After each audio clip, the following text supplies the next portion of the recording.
Okay, it's a branch of educational studies, not a very big one, unfortunately.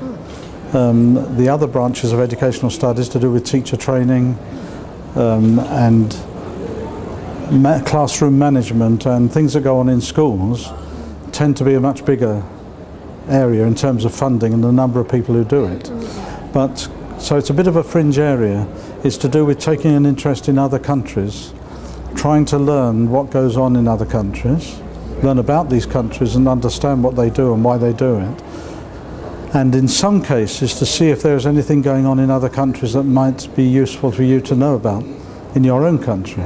It's like learning from... Yeah, learning from each other.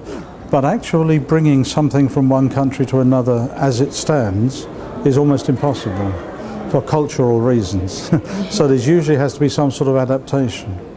So the programs that we run at Oxford and a few other universities in Britain, about 4 or 5 others, that's all, are teaching the students how to actually study other countries. You've got to be very careful about it. You know, what to avoid. One of the problems is the data that governments produce is usually rather partial. You know, they avoid telling you about the difficult aspects of their system and so on. This is all countries, Britain included. So you have to get beyond that sort of level of just looking at international information, which usually means you have to go and do field work and be in another country. So we require all our students at Oxford, even for the master's degree, to go into the field for a few months for their master's dissertation and study something, you know, in another country, or it might be their own country. They might go home to their own country and do it. Yeah, I think no is the answer really, and it's not because Britain is particularly better than other countries. It's because something I mentioned at the beginning of the lecture. Governments, unfortunately, tend not to be interested in what goes on in other countries, except that they want to know where they stand, their country, in league tables, like the university rankings, or the PISA, the International School Project, for the achievement of 15-year-olds in school, in which the the East Asian countries rather, like Korea, Japan, Taiwan, they are really doing terrifically well. Governments, unfortunately, and the British government included, don't learn very well from other places. They just get upset if their showing is not very high, and then they blame the teachers and the schools in their country, but not encouraging them to learn anything from anywhere else. They say you should be doing it like this, and the government will then say something, which is not based on... So unfortunately, comparative and international education people like myself don't have a lot of influence on governments. All we can do is to try to educate students better, so that they get into top positions. It's a big area, it's very, very difficult. The Arab world, that's West Asia, is still very locked into traditional ways and is not engaging very much with modern educational development. Some parts of it, like the Gulf states, are beginning to do a bit better than others. But so that part of Asia, not so good. East Central Asia, like Afghanistan, very difficult. India is a country where education has a long time been very varied. Of course, there are millions of people in India who don't get anything at all. But if we leave those aside for a moment and look at those that the quality of, say, in the cities in India, of the middle classes and the better universities in India are really very, very good indeed. None of them are in the World University rankings, however, which probably means they're not publishing in English. It doesn't mean they're not good, because some of the top Indian universities are very good. So, but the bigger achievements in Asia really are the East Asian, Taiwan, Korea, South Korea, China, Japan, Taiwan, that's about it, I think, those areas. They have entered into this international competition very strongly. They publish in English at the university level. Some of them have universities in the top 100.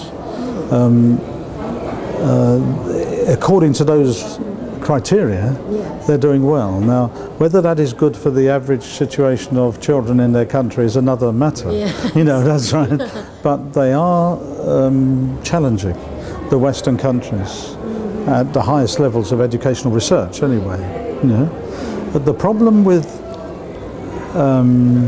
looking at another country that is doing well on those scales, like the PISA schools thing I mentioned, where those countries are very high up, and a British society, as a British government saying you could do this in Britain, is that there are cultural factors there which are not possible to reproduce in England. For example, mothers in most of those countries don't work full-time. They are very hot on the children's education, and the children are made to do as much studying after school as they do in it. In fact, and that would not be possible in Britain to actually achieve that. Mothers are working mostly. Unfortunately also we have a large incidence of single parent families, most of which are women with children, not just men with children. So to actually change the culture of a country in order to achieve what some other country is managing to do, it's just not possible. Well, it's not going to happen. No, it's not going to happen. So that's one of the problems in saying, well, they're achieving well because they do it like that. The South Koreans are doing well in maths because they spend more time in the cram schools after school than they do actually in school. And this would not happen in Britain, not even among the wealthier people. In fact, the wealthier people in Britain send their children to private schools anyway, who are doing very well. They wouldn't need to do this. So it's awfully difficult. Education is a very cultural thing. Oh yes, it is. And you can learn a lot about other countries, which helps you because you're trading with them, you're dealing with them. But the idea of transferring some of their education into yours, it doesn't work. There's two aspects of culture here. One is cultures in the big sense of like an Islamic culture and a Christian culture and a Buddhist culture. These big, what I would mean, big cultures with a strong religious backing. That is one type of culture that affects education, and it can lead to countries' education systems being sort of scattered between these different groups, so they're not learning quite the same thing, not just in subjects, but the way they live and so on. The other is the educational culture. Some countries have a positive educational culture. So even if you look at the British Isles, you've got England not having a very positive educational culture among the majority of people. There's a strong educational culture among the wealthy who send their children to private schools, and the middle classes as well. But the mass of the population not traditionally as strong. Ireland, Wales and Scotland, Celtic, different culture. They are Celtic countries with their culture right from thousands of years back has in it an oral tradition of education. They regard education with some status. So if an Irish person's son or daughter becomes a teacher, for example, a school teacher, they will really celebrate that and they will tell everybody. If an English person's son or daughter becomes a teacher, the parents will say, well, couldn't you get a better job? You know, get a real job. You know, so there is a different culture, you see. Even within the British Isles, you know. It's really interesting.